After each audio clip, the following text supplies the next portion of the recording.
এবাৰ এডিআৰি অহা প্ৰশ্ন সুধিছে সকলোতকৈ সৰু ভগ্নাংশটো কি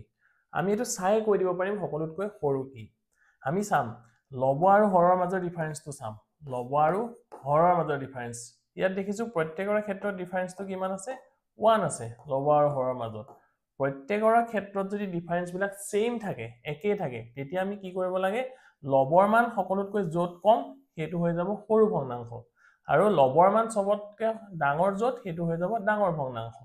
মানে নিউমাৰেটৰ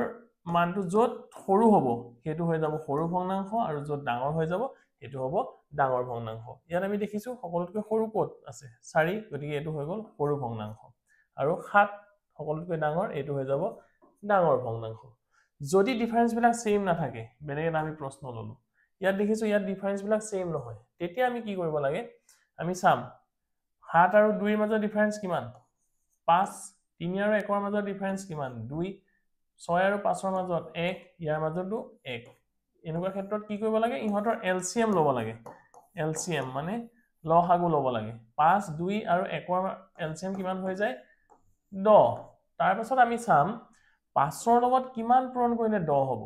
2 পূৰণ কৰিলে 10 হ'ব গতিকে ইয়াত আমি 2 পূৰণ কৰিম এটো হৈ যাব 2 দুগুণ 4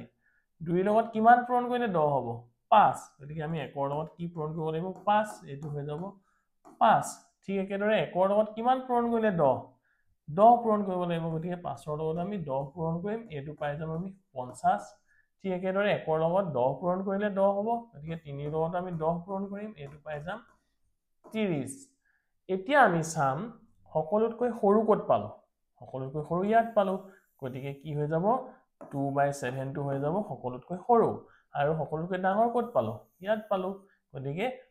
5/6 টো হৈ যাব সকলোতকৈ ডাঙৰ ঠিক আছে তেন্তে এটা হোমৱৰ্ক